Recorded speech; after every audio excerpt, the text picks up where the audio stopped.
নমস্কার বন্ধুরা, মৌপিয়ার রান্নাঘরে আপনাদের সকলকে স্বাগত। চলুন তাহলে দেখে নিই আজকের রেসিপি। আজকের স্ন্যাক্স রেসিপি বানানোর জন্য আমি প্রথমে এরকমভাবে আলু দুটো দু সাইড দিয়ে কিছুটা করে অংশ বাদ দিয়ে দেব। ঠিক এরকম হবে।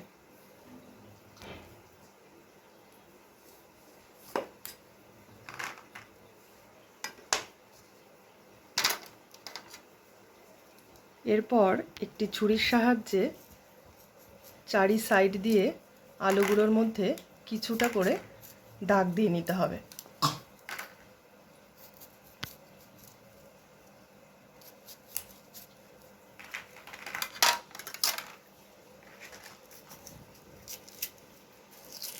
এবারে আমি ভেতরের আলুর অংশগুলোকে বাদ দিয়ে দেব।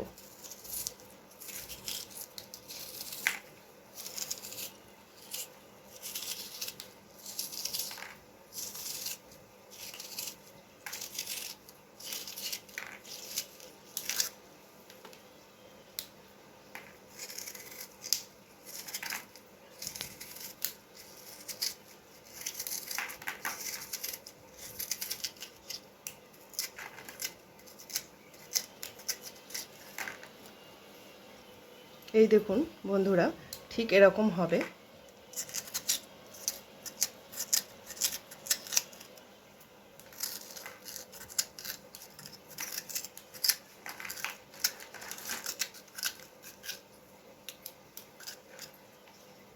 এই দেখুন, পুরো আলুটি দেখতে ঠিক এরকম হবে। এবারে আমি যে অংশটা আমি কেটে বাদ দিয়ে রেখেছিলাম সেটা কিন্তু আমি ফেলবো না, এটা কিন্তু আমাদের পরে কাজে লাগবে।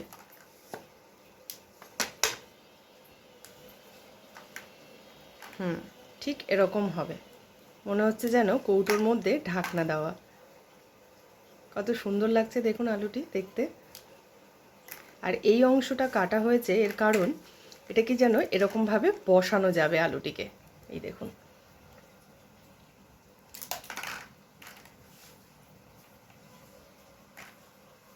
ঠিক সমানভাবে কিন্তু এটা কাটা হয়েছে। এবার আমি একে একে বাদবাকি আলুগুলো কেটে নিচ্ছি।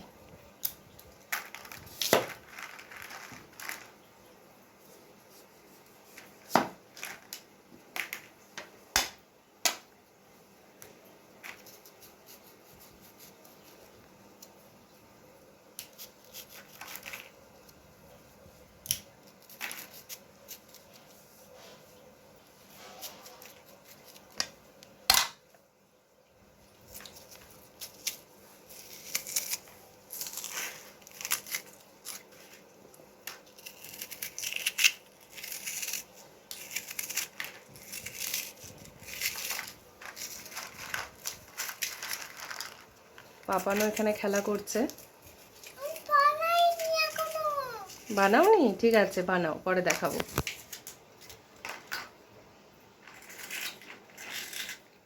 এই দেখুন, আমাদের সমস্ত আলুগুলো ঠিক এরকমভাবে রেডি হয়ে গেছে। ভালোভাবে ধুয়ে এগুলোকে পরিষ্কার করে নিয়েছি।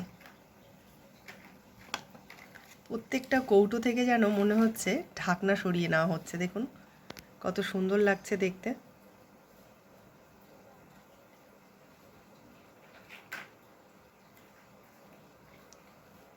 এবারে এই স্ন্যাক্সের রেসিপি করার জন্য যে সমস্ত সবজি লাগছে সেগুলো আমরা কেটে নেব।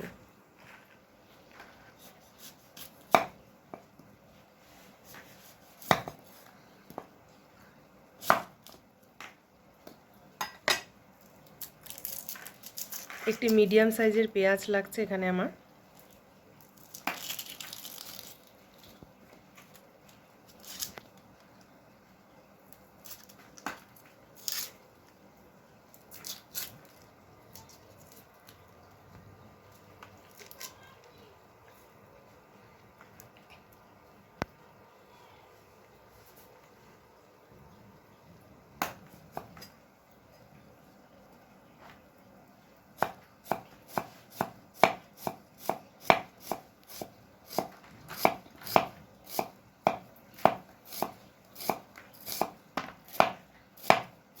স্লাইস স্লাইস করে পেঁয়াজগুলোকে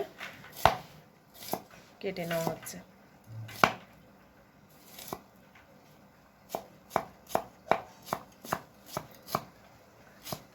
স্লাইস করে পেঁয়াজগুলোকে কাটার পরে আবার এগুলোকে একদম চপার ছুরির মাধ্যমে একদম ছোট ছোট করে কেটে নেওয়া হচ্ছে।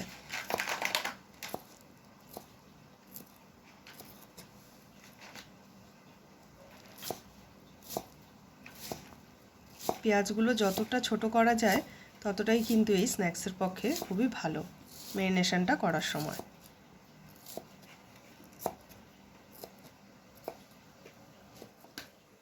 দেখি এবারে পাপান কি তৈরি করেছে। কি বানিয়েছো এটা?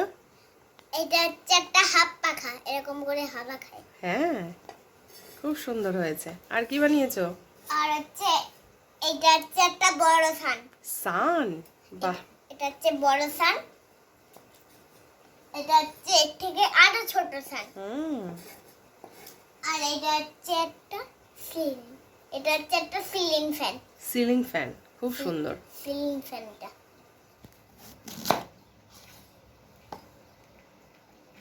একটি বড় সাইজের ক্যাপসিকাম লাগছে।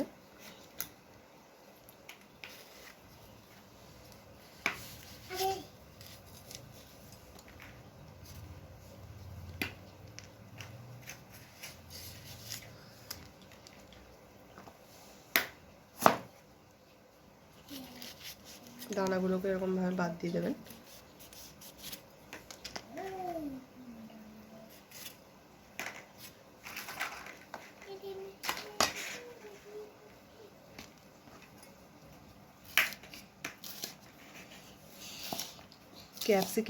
ক্যাপসিকামকেও কিন্তু আমরা পেঁয়াজের মতনই একদমই ঝুড়ি ঝুড়ি করে কাটবো।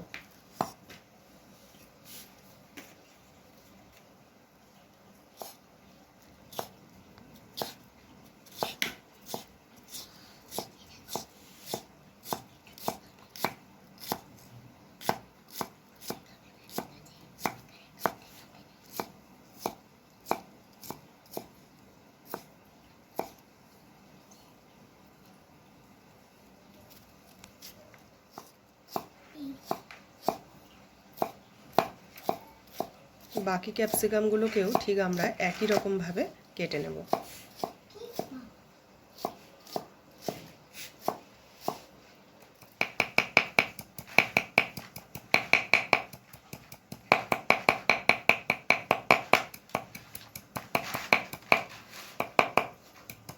সব আলুগুলোকে আমি একটি বড় থালায় নিয়ে নিয়েছি। এবার আমি নিচ্ছি একটু সামান্য পরিমাণে নুন, হলুদ গুঁড়ো, লাল লঙ্কার গুঁড়ো, এটা কিন্তু কাশ্মীরি না, যে ঝাল লঙ্কার গুঁড়োটা হয় সেটা। আর এর মধ্যেই দিয়ে দিচ্ছে একটু সামান্য সর্ষের তেল। এবারে এটাকে আমি ভালোভাবে মিক্স করব।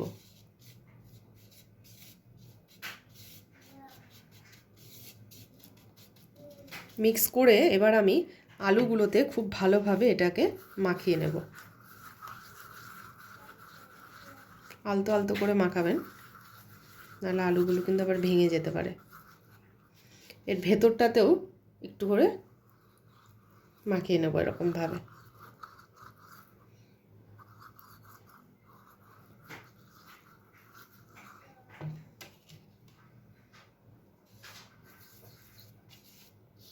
এর গায়েও আলতো করে মাখিয়ে দিচ্ছি।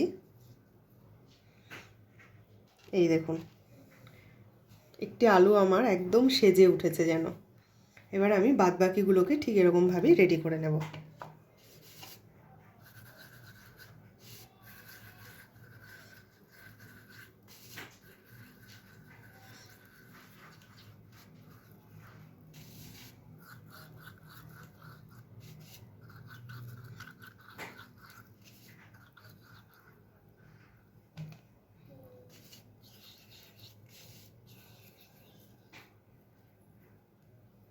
আমার কড়াই খুব ভালো করে গরম হয়ে গেছে। আমি এতে রিফাইন তেল দিয়েছি এবং তেলও আমার ফুটে গেছে। এবার আমি এই একটা করে আলু এতে ছেড়ে দেব। আমি কিন্তু এগুলো বেশিক্ষণ ভাজবো না, জাস্ট 1 মিনিট তেলের মধ্যে হালকা এগুলোকে একটু নাড়াচাড়া দিয়ে নেব। কারণ আলুতে আমি নুন হলুদ মাখানোর পর যে জল জল ছেড়ে আসে সেই জলটা ভাবটা যেন কেটে যায়, ঠিক তারই জন্য আমি এটা একটু তেলে হালকা ভেজে নিচ্ছি।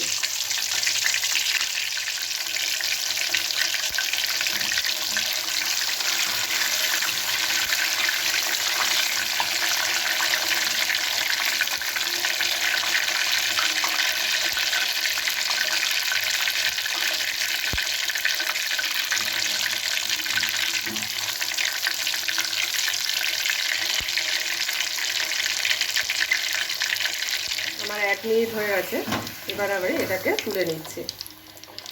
আমি বাকিগুলোকেও ঠিক এরকমভাবেই ভেজে নেব।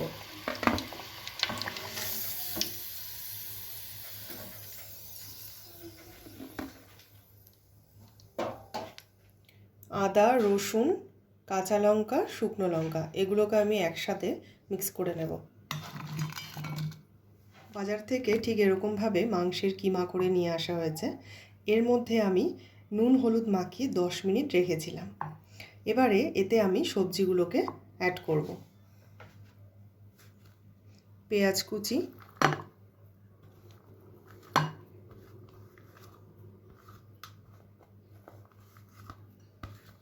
ক্যাপসিকাম কুচি,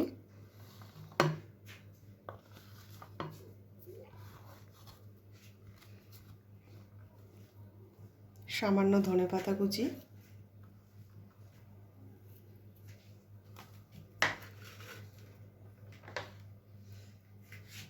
গ্রেট করে রাখা আদা রসুন। আমি মিক্সিতে কিন্তু পুরোটাকে ভালোভাবে পেস্ট করে নিয়ে হালকা একটুখানি ঘুরিয়ে নিয়েছি।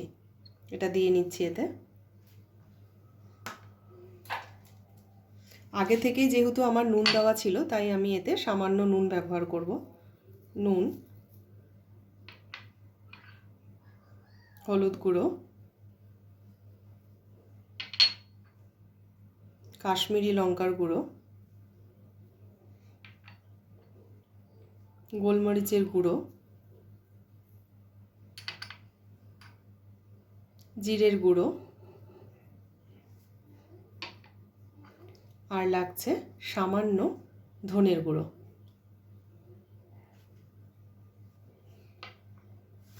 দিয়ে এবারে আমি একটি ডিম এতে ফাটিয়ে দেব।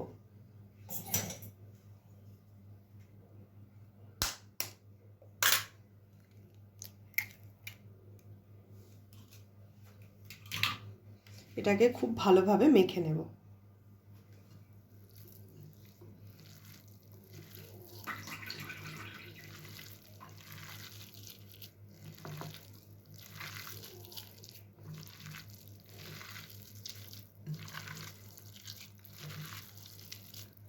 এটাকে মেখে আমি আধ ঘন্টার জন্য একে রেস্ট নিতে দেব।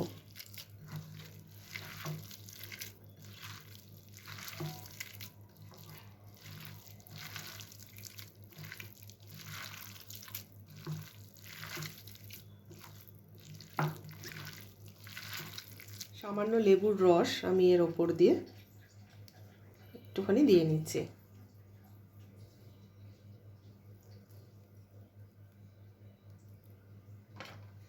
দিয়ে এটাকে আরেকবার একটুখানি মিক্স করে নিই।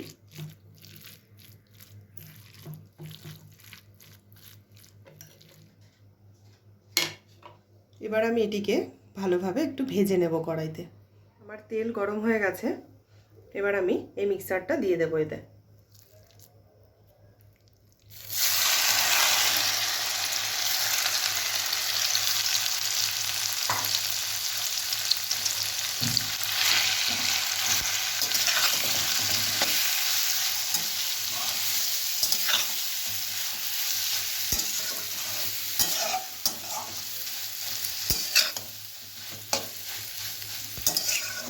এটিকে কিন্তু কিছুক্ষণ আমাদের ভেজে নিতে হবে। আমি গ্যাসের আঁচ মিডিয়ামে রেখেছি।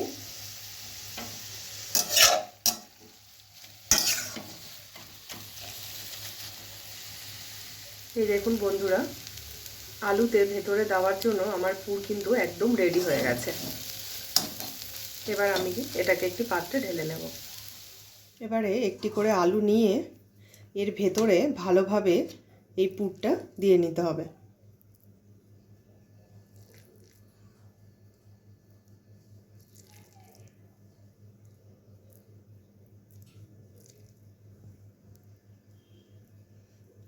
পুরো পুর দিয়ে কিন্তু মুখটাকে একদম ঠেসে বন্ধ করে দিতে হবে।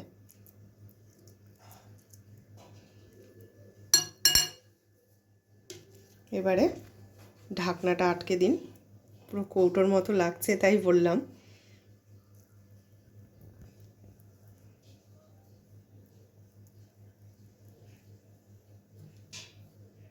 এবারে এই টুথপিসের সাহায্যে এটাকে এরকমভাবে চেপে বন্ধ করে দিন।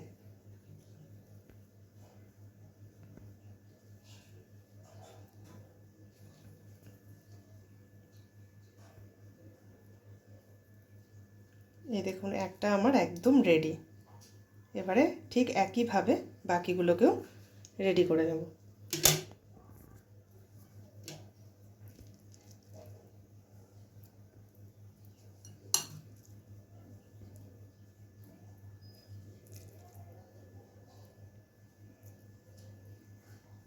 এই দেখুন সবগুলো একদম রেডি হয়ে গেছে। এবার আমি একে একে এগুলোকে ভেজে নেব। তেল গরম হয়ে গেছে। আমার আলু আগে যে ভেজে নিয়েছিলাম সেই তেলের মধ্যেই এবার আমি এটিকে ছেড়ে দেবো এরকমভাবে, দিয়ে একটি হাতার সাহায্যে এর ওপর দিয়ে এরকমভাবে তেল দিতে থাকবো।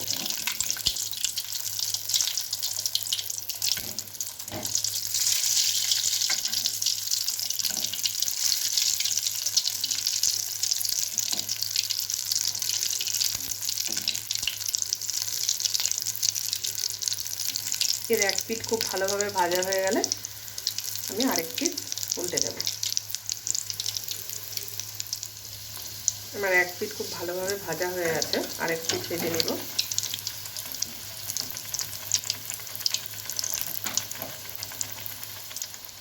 আমার একটা হয়ে গেছে ভালোভাবে ভাজা।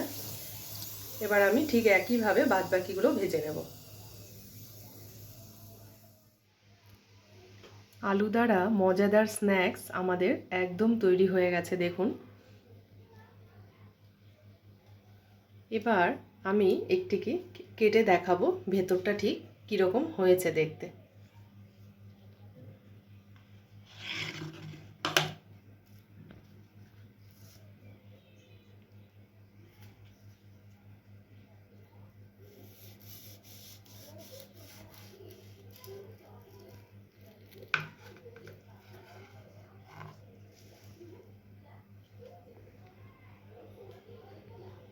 এই দেখুন বন্ধুরা,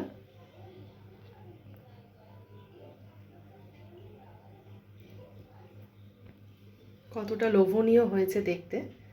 আপনারা অবশ্যই বাচ্চাদেরকে তৈরি করে দিতে পারেন এই স্ন্যাক্স রেসিপিটি। বাচ্চারা কিন্তু অনেক সময় বাইরের খাবার খাওয়ার জন্য ভীষণ বায়না করে, তখন আপনারা কিন্তু বাড়িতেই এটি তৈরি করে তাদেরকে দিতে পারেন। তারা আশা করি খুবই খুশি হবে এটি পেয়ে। এবার কাঠিগুলো এক এক করে তুলে নেব, আর ওপর দিয়ে একটু চাট মশলা ছড়িয়ে দেব।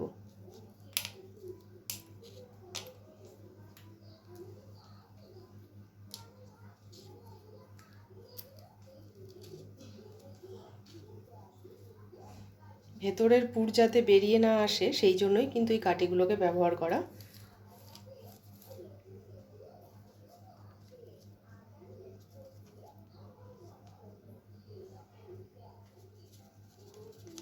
ওপর দিয়ে একটু চাট মশলা এরকমভাবে ছড়িয়ে দিচ্ছি।